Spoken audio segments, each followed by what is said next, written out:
He thought he ran this store. Today he realized he knew nothing about it.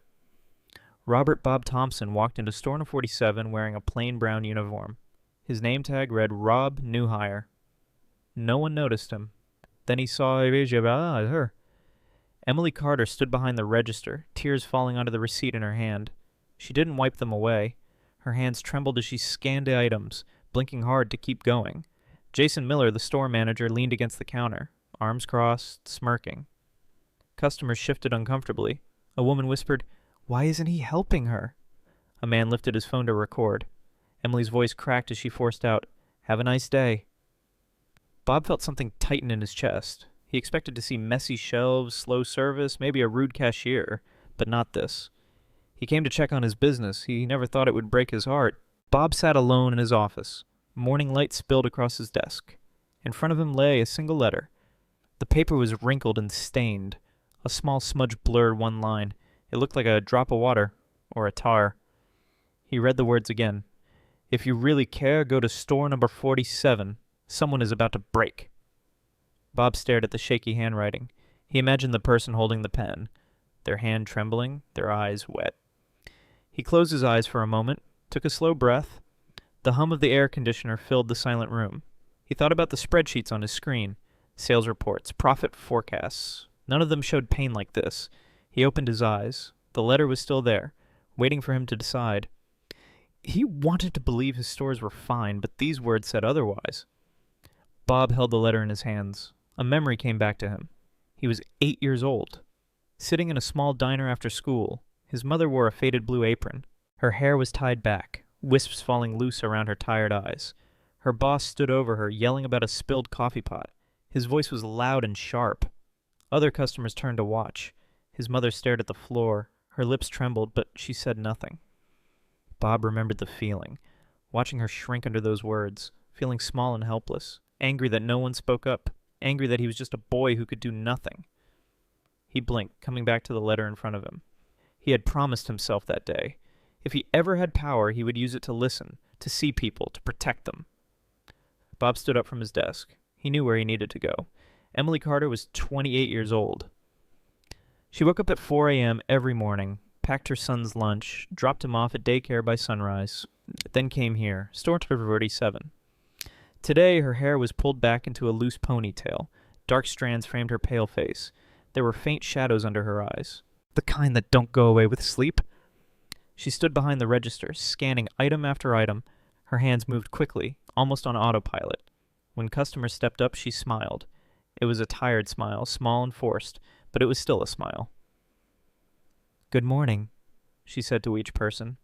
Her voice was soft but clear. No one saw the worry behind her eyes. Rent was due. Her son's asthma medicine was almost out. She worked 2 jobs to keep up. 3 when the store cut her hours. To them, she was just the cashier. To herself, she was the only thing holding her world together. Jason Miller was 42. At first glance, he looked like any manager. Clean shirt, polished shoes, hair gelled back neatly. His name tag read Store Manager Jason. When he spoke, his voice was calm, almost gentle. But if you listened closely, each word carried a thin blade. "Emily," he said, leaning against the counter, "could you maybe try smiling a bit more today? Customers don't want to see whatever this is." His lips curled into a small smirk. He didn't raise his voice. He never needed to. His words did the work for him. A young stock boy dropped a box nearby. Jason turned his head slowly. "Careful there, champ," he said. His tone was light, almost playful, but his eyes stayed cold and empty. He pushed himself off the counter and walked away. His shoes clicked sharply on the tile floor. He ruled this store with quiet words and quiet threats. No yelling, just poison hidden in honey. Bob sat in his office, staring at the letter again. He thought about Emily, her tears, her tired smile, and Jason standing there with his quiet threats. He leaned back in his chair and closed his eyes. He heard his mother's voice from years ago. "If you want to know the truth, you have to stand where they stand." Bob opened his eyes. He took a deep breath. He pulled out his phone and called his assistant. "Cancel my meetings today," he said. "Sir?" she asked. "I'm going to store on 47, he replied. He stood up and grabbed his coat. As he walked out, he whispered to himself, "The best ears a leader can have are the ones listening beside their people." Voiceover. In the next hour, Bob will discover something that will change everything he believes about leadership. Bob walked into the back room of store number 87. An older woman handed him a folded brown uniform. "Here you go, Rob," she said, reading his fake name tag. He took the shirt and nodded. The fabric felt stiff and smelled of bleach. He changed quickly in the small staff restroom. When he looked in the mirror, he barely recognized himself. He stepped out into the hallway. Jason stood there, checking something on his tablet. He looked up slowly. His eyes scanned Bob from head to toe. A thin smile spread across his face. "So, you're the new guy?" Jason asked. His voice was calm, almost bored. Bob nodded. "Yes, sir." Jason let out a small laugh under his breath. "Don't call me sir," he said. "Just stay out of the way today." He turned and walked off without another word. Bob felt his chest tighten. He came here to listen. Now he would feel what they felt. Bob stood in the stockroom, looking at shelves lined with cleaning supplies and boxes. He scanned each label, trying to find the mop heads Jason told him to grab. Emily walked in quietly behind him. She wore her brown apron and held a clipboard against her chest. "Hey," she whispered. "They keep the mop heads on the bottom rack, left side." Bob turned to her. Her smile was small but warm. "Thank you," he said softly. Before she could answer, Jason's voice cut through the room like a blade. "Emily!" he barked. She flinched and turned towards him. "What are you doing back here, Jason?" Jason asked. His tone was cold. "Stop playing hero. Mind your own job." Emily lowered her eyes. "Sorry," she said, backing away. Bob watched her walk out. Her shoulders were tense, her head down. He felt anger burn in his chest, but what Jason did next would push Bob even closer to the truth. Bob stepped out of the stockroom, holding the mop heads in his arms. Emily stood by register 3, wiping down the counter with a damp cloth. Her movements were careful and slow. As he walked past her, he noticed something. On her right wrist, just above where her apron strap ended, was a dark purple bruise. It looked fresh. The edges were yellowing into older marks. Their eyes met for a second. She saw him looking. Quickly, she pulled her sleeve down over it. Her lips trembled. But she forced a smile and turned back to her cleaning. Bob felt his chest tighten. A sharp anger rose in him, mixing with something else. Sadness. Helplessness. She shouldn't have to hide pain like that. He came here to see what his people felt, but this was more than tiredness or stress. This was someone breaking. He gripped the mop handles tighter. Bob moved closer to the registers, stacking the mop heads onto a shelf nearby. Emily rang up a customer. Her hands moved quickly, scanning items and placing them into bags. She didn't smile this time. Her eyes looked heavy, almost empty. Jason walked over, arms crossed, watching her work. He waited until the customer left. Then his voice cut through the quiet like a knife. "Emily," he said, tilting his head, "what's wrong with you today?" She didn't answer. She just kept wiping down the counter. He leaned closer. His voice dropped lower, colder. "If you can't even smile at customers," he said, "maybe you shouldn't be here." Emily froze. Her fingers tightened around the rag. She swallowed hard. Jason stepped back, shaking his head with a smirk. "Figure it out," he said, "or go home." Bob felt rage burn in his chest. This wasn't management. This was cruelty. The store fell silent for a moment. A woman in line clutched her purse tighter. She looked at Jason, then at Emily. Her lips pressed into a thin line. An older man holding a basket shifted uncomfortably. His eyes narrowed at Jason. He opened his mouth to say something, then he closed it again. He looked down at his shoes. A teenage boy with headphones watched from behind the soda fridge. His phone camera pointed at Jason. He wasn't filming for justice, just for views. Emily kept her head down. Her hands wiped the same spot on the counter over and over. Bob stood by the shelf, feeling the tension hang in the air like thick smoke. No one spoke up. No one defended her. They all just watched. Bob saw it clearly now. This wasn't just about one cruel manager. This was about everyone staying silent. Bob walked away from the shelves and into the back room. 2 employees were stocking snacks onto a metal cart. One was a young man with shaggy hair. The other, a middle-aged woman with tired eyes. Bob cleared his throat softly. "Hey," he said, keeping his voice low. "Has it always been like this here?"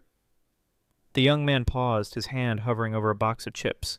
He glanced at the woman. She shook her head almost too quickly and kept stacking. Bob waited for an answer. The young man swallowed hard.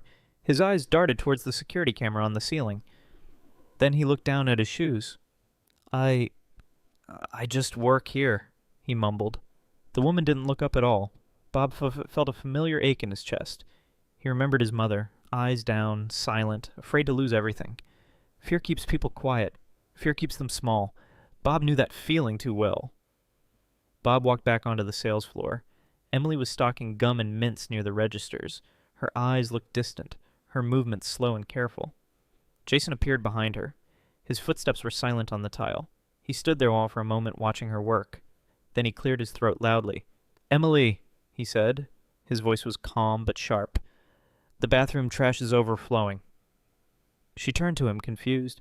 "That's the closing shift's job," she said softly. Jason raised an eyebrow. "Did I ask whose job it is?" She opened her mouth to speak, then closed it again. He crossed his arms. "Go clean it, now!" Emily nodded. She set down the box of mints and walked towards the restroom. Her shoulders slumped with every step. Bob felt anger tighten in his chest. This wasn't discipline. This was humiliation. Each order wasn't about work. It was about power. And Jason loved it. Bob walked down the hallway towards the storage closet. He carried a box of cleaning supplies, pretending to look busy. He passed the restroom door. It was propped open slightly with a mop bucket. Inside he saw Emily on her knees, emptying trash bags into a large bin. Her back was turned to him. Then he heard it. A small broken sound. A quiet sob that slipped out before she could stop it. Emily paused. She pressed her hand over her mouth, trying to hold it in. Her shoulders shook. Bob froze in place. The fluorescent lights flickered above him. The smell of bleach filled the hall. She sniffed hard, wiped her face with the back of her wrist, and kept working. Her movements were shaky, but she didn't stop. In that moment, Bob saw her truth. Not an employee, a woman trying not to fall apart. He turned away, his chest tight with anger and grief. Bob walked back towards the sales floor. His steps felt heavy. The sounds of the store faded behind the pounding in his ears. He thought about the letters sitting on his desk. The words had seemed dramatic when he first read them. Now they felt like truth. "If you really care, go to store in operator 47. Someone is about to break." He remembered the shaky handwriting, the stain that looked like a tear. At the time, he wondered if it was just someone complaining about long hours or low pay, but seeing Emily on her knees crying in silence, he understood. This wasn't about a schedule or overtime or rude customers. This was about a person being pushed past their limit. Bob stopped near the bread aisle. He looked around at the bright displays and polished floors. Everything looked normal, but underneath, someone was falling apart. He clenched his fists at his sides. Bob walked towards the front registers, pushing a cart of cleaning supplies. At checkout lane 1, he saw the Jason standing tall, shoulders back, wearing a wide smile. A well-dressed man was unloading groceries. His suit looked expensive. His watch gleamed under the store lights. "Mr. Harris," Jason said warmly. "Great to see you today. How's the family?" Mr. Harris smiled back. "Good, good. Just grabbing some things before my meeting." Jason chuckled softly. "Always working hard. Let me get someone to carry these to your car." He snapped his fingers. A young employee rushed over to help. Emily stood 2 lanes down, scanning items for another customer. Her eyes flicked toward Jason, then dropped back to her register. Bob watched Jason closely. Just minutes ago, he was spitting venom at Emily. Now he was pouring honey into his words. Bob realized something then. Jason didn't treat everyone with cruelty, only those he thought couldn't fight back. Jason walked quickly towards the front entrance. Bob watched him leave, his smile still plastered on for the VIP customer. When Jason disappeared through the sliding doors, Bob took a slow breath. He turned and headed down the hallway towards the manager's office. The door was half open. Inside, fluorescent lights flickered above rows of filing cabinets and a humming desktop computer. Bob stepped in quietly. He sat down in Jason's chair. The fake name tag on his shirt felt heavy against his chest. On the screen, the security camera feed played silently. Bob clicked through each view. Aisle 4, the loading dock, the break room. Then he clicked on the footage from last night. Emily was there, wiping down counters long after closing. Jason stood beside her, pointing at something on her register. His face was tight with anger. She nodded again and again, her eyes down. Bob paused the video. What he saw next would change everything he planned to do. Bob clicked play. The footage showed Emily standing by the time clock. She looked tired. Her eyes were red. Jason stood beside her, arms folded across his chest. There was no sound, but Bob could see Jason's mouth moving quickly. His face was blank, cold. Emily nodded, rubbing her wrist. Jason reached past her and pressed a button on the screen. Emily stepped back.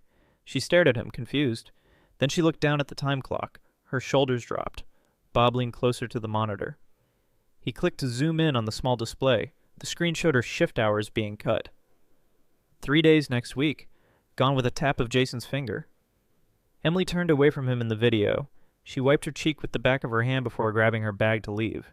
Bob felt his stomach twist. He wasn't just rude. Jason was taking food off her table, hour by hour. Bob's eyes stayed fixed on the screen. A night shift video played. Emily was on the floor, hands pressed against the cold tiles. Her face was pale. Her breath came in short, shallow gasps. She tried to push herself up. Her legs trembled. Jason appeared at the doorway, arms crossed. He stared without moving. Minutes passed. Emily's eyes fluttered closed. Then she forced herself to stand. Jason walked over slowly. "Get back to work," he said flatly. Emily nodded, barely able to stand. She grabbed a mop and started wiping the floor again. Her movements were slow, her body weak. Bob felt his chest tighten. This wasn't just unfair treatment. It was cruelty disguised as discipline. She collapsed. And he made sure she knew quitting wasn't an option. Bob's hands clenched tightly at his sides. His knuckles whitened, skin stretched thin over tense muscles. His eyes burned, glistening with unshed tears, a mix of anger and helplessness. He stood frozen for a moment, staring at the paused video on the screen. Emily's fragile frame haunted him. The bruise on her wrist, her quiet sobs in the restroom, Jason's cold stare, the silent cruelty. Bob's chest tightened like a vice. His breath came fast, shallow. He wiped a tear from his cheek, but it fell again. His mind raced. How had he missed this? How many Emilys were out there, breaking quietly? In that moment, Bob promised himself something. He would listen harder. He would fight for those who couldn't. Bob turned away from the monitor and faced the staff room. A group of employees stood talking quietly. Their voices dropped as he approached. He looked at them one by one, and their eyes quickly shifted down or away. Shoulders hunched, some shuffled their feet. No one met his gaze. He saw fear, not just fear of him, but fear of speaking up. Bob's heart ached. He remembered his mother's silence, the weight of unspoken pain, the burden of hidden wounds. One young man swallowed hard and cleared his throat. "Things have always been tough here," he whispered. Bob nodded slowly. He knew the silence wasn't loyalty. It was survival. Fear had made them invisible, but Bob was determined to change that, starting today. Bob walked back onto the floor just as Emily was glancing at her phone. She sighed quietly and tucked it away. Jason appeared beside her, eyes sharp. "Emily," he said slowly, voice low but firm. "You asked to leave early tomorrow to pick up your son." Emily nodded, biting her lip. Jason's gaze hardened. "If you want to keep your job, don't ask again." She blinked, stunned. "If you push, I'll have to cut your hours. We can't afford slackers." Emily looked down, trying to hold back tears. Bob watched, fist clenched. He saw the weight on her shoulders grow heavier. This wasn't just management, it was a threat. Jason wasn't just cutting hours, he was cutting hope, and Bob knew it had to stop. Emily slipped quietly into the stockroom. The door closed softly behind her. She leaned against the cold metal shelves, hands trembling. She raised a sleeve to wipe her eyes. Silent tears slid down her cheeks. Her breath hitched. She blinked hard, trying to stop the sobs. Boxes of canned goods lined the walls, cold and unfeeling. Emily took a shaky breath and steadied herself. She pressed her back against the shelf and looked down at her bruised wrist. She whispered to herself, "Just a little longer." Outside, the faint sounds of customers and chatter faded. Inside, Emily was alone with her pain. In this quiet space, Bob saw her struggle. Not the cashier everyone knew, but a mother fighting to hold on. Bob sat at the edge of a worn office chair. His fingers hovered over the phone. He dialed the number slowly. The line clicked. "Karen, it's Bob," he said, his voice low but steady. There was silence on the other end. Bob took a deep breath. "I just watched the footage. I understand now why the letter was sent." He paused. "This isn't a complaint about schedules or sales. It's about real people being pushed to their limits." He looked at the screen showing Emily wiping tears in the stockroom. "Something has to change, starting now." Bob's eyes narrowed. He whispered, "I won't let this go unnoticed." On the other side of the line, Karen was silent, but what happened next would shock them both. Voiceover begins, calm but urgent. Bob never imagined what he was about to do next. The screen shows him walking through the store's entrance again, but this time with purpose. He passes the busy aisles. Employees glance up, unsure. Emily's tired eyes meet his briefly. There's a flicker of hope. The voice continues. "In just minutes, Bob will reveal a truth no one expected. He will make decisions that shake the foundation of this store. most importantly, those choices will change one woman's life forever. The camera focuses on Emily's worn hands, the faint bruise barely visible beneath her sleeve. The tension builds. The countdown begins. What Bob does next will echo far beyond these walls. The screen fades to black. Bob stood in the middle of the store's break room. All eyes turned toward him. He took a deep breath. Then he pulled off his cap and the badge. "I'm Robert Thompson," he said clearly, "the CEO of this company." A stunned silence fell over the room. Employees exchanged shocked glances. Jason's face went pale. Bob's voice grew firmer. "I came here not as your boss, but as one of you. To listen. To understand." He looked directly at Emily. She blinked, mouth slightly open. No one spoke. Bob's words hung in the air. The man behind the desk was no longer a stranger. He was the leader they never knew they needed. Jason stood frozen, eyes wide. His usual confident mask cracked. He opened his mouth, but no words came out. His face turned pale and almost gray. Beads of sweat formed on his forehead. His hands trembled slightly at his sides. He looked around nervously, avoiding Bob's gaze. The room was silent except for the faint hum of the fluorescent lights. Jason's jaw tightened. His lips moved, but only soft, broken sounds escaped. He swallowed hard, struggling to find his voice. Emily watched, stunned. Other employees shifted uneasily. Jason's fear was clear. This was the moment he never expected. Jason's calm was gone, exposed, vulnerable, caught in the light he had tried to hide from. Bob walked over to the office computer. He clicked it to play the security footage. The screen showed Jason standing over Emily during a busy shift. Jason's face was tense. He pointed sharply at a register. Emily flinched and nodded, obeying silently. The footage switched to the break room. Jason was seen cutting Emily's shift hours without explanation. Her face dropped when she saw the schedule change. Next, a clip showed Jason yelling quietly at her for a small mistake. Emily's eyes filled with tears, but she didn't fight back. Bob paused the video. He looked up at the room full of employees. His voice was calm but firm. "This is not leadership," he said. "This is abuse." One by one, the truth came into the light. No more hiding, no more silence. Bob stood tall, his gaze steady. He looked around the room, meeting the eyes of his employees. His voice was calm but firm. "Listening is the key," he said slowly. "I've listened enough." He paused. "The stories, the pain, the silence." He clenched his fist lightly. "This stops now." He stepped forward. "We will change together." Emily looked up, hope flickering in her eyes. The room held its breath. Bob's words carried weight. They weren't just promises. They were a commitment. For the first time, Bob felt the burden of true leadership, not from a desk, but from the heart. Bob stood in the middle of the store, his voice carrying over the noise. "Jason Miller," he said firmly, "you are no longer the manager of this store." Jason's eyes widened, his face drained of color. Customers nearby stopped and stared. Jason opened his mouth, but no words came. Bob continued, voice steady. "We cannot tolerate cruelty here. Your actions have hurt our people." Jason looked down, defeated. Emily watched silently, her eyes wide. Some customers whispered, others nodded. The air was thick with tension. Jason gathered his things slowly. He glanced once at Emily, then turned and walked out. The door slid shut behind him. Justice was served not with anger, but with quiet resolve, and the store changed forever. The store fell silent. Then a ripple of applause began. Customers clapped slowly at first, then louder. An elderly woman near the front smiled warmly.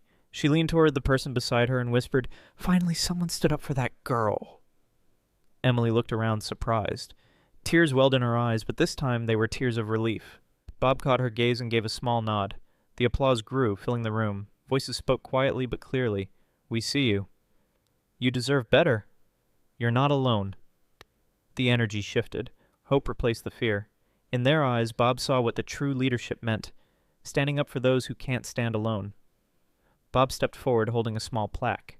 He cleared his throat. "Emily Carter," he said, "effective immediately, you are appointed assistant manager of store number 47. The room gasped. Emily's eyes widened in shock. Her lips trembled as a smile slowly formed. She looked around at her co-workers, disbelief and joy mixing in her gaze. Bob continued, voice steady. "You've shown strength, resilience, and heart. This store and our company need leaders like you." Jason's absence would have left a heavy silence, but the energy had shifted. Emily took a deep breath. She nodded. determination shining in her eyes. The cashier who once hid tears was now the leader who inspired change. Emily stood frozen, the plaque heavy in her hands. Her breath hitched. Tears welled up quickly, spilling over her cheeks. She blinked, trying to hold them back, but the weight of the moment was too much. Her shoulders shook as silent sobs escaped. Co-workers watched quietly, some wiping their own eyes. Emily's smile trembled, lips quivering with disbelief and joy. She looked down at the plaque. "Assistant Manager," it read in bold letters. She raised her eyes, meeting Bob's steady gaze. Her voice cracked as she whispered, "Thank you." In that instant, Bob saw more than a promotion. He saw a story of survival and hope, and a woman finally seen. Bob stepped forward, his voice steady and calm. "True leadership," he said, "is not about titles or orders. It's about empowering others to create change." He looked around the room, locking eyes with each employee. Emily's courage shows us what's possible when we listen, when we trust our people, when we give them the chance to lead. The room grew quiet, the weight of his words sinking in. Bob's voice softened. Leadership means responsibility, not just for profits, but for people, for their struggles, their hopes, their lives. Emily smiled, wiping away a tear. In that moment, Bob didn't just give a title, he gave a promise that things would be different. Voiceover begins, calm and intriguing. But what Emily did next is what truly inspired everyone. The screen shows Emily walking confidently through the store. She stops to speak with employees, listening carefully. She smiles warmly at customers, her energy different, stronger. The voice continues. She didn't just accept her new role. She chose to change the culture, to build a team where no one feels invisible, where every voice matters. The camera focuses on Emily's hands as she helps restock shelves, then gently pats a colleague on the shoulder. The tension builds. The countdown begins. The story isn't over, and the best is yet to come. The screen fades slowly. Emily stood before the gathered team. Her voice was soft but steady. "I used to think I was invisible," she began, "like no one saw the struggles behind my smile." She paused, looking around. "But today, I feel seen. Not just by Bob, but by all of you." She wiped a tear from her cheek. This job wasn't just about scanning items or cleaning floors. It was about surviving, fighting. And now I have a chance to lead. The room was silent, hanging on every word.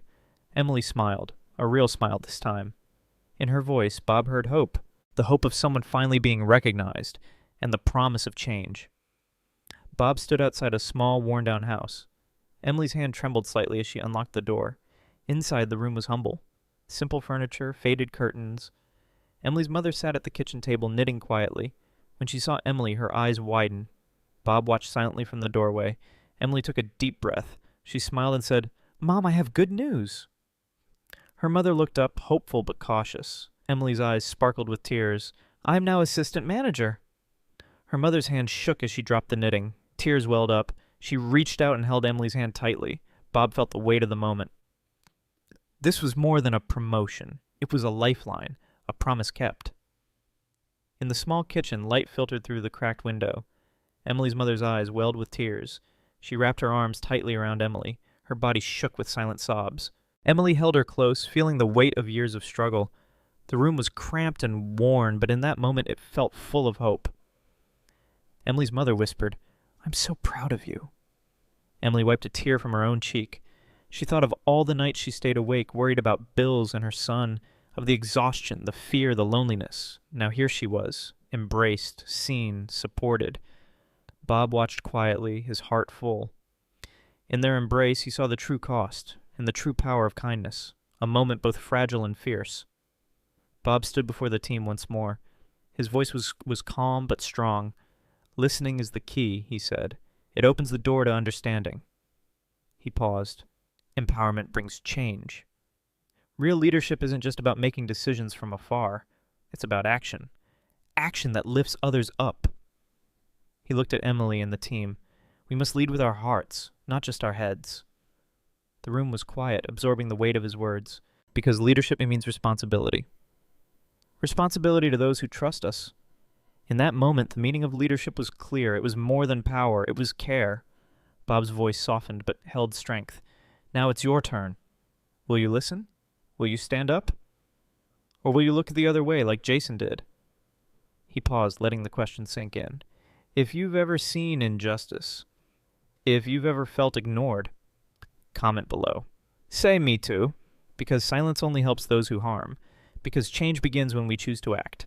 The screen fades to a simple message. Listen, empower, lead. Your voice matters. Your choice matters. Will you be part of the change?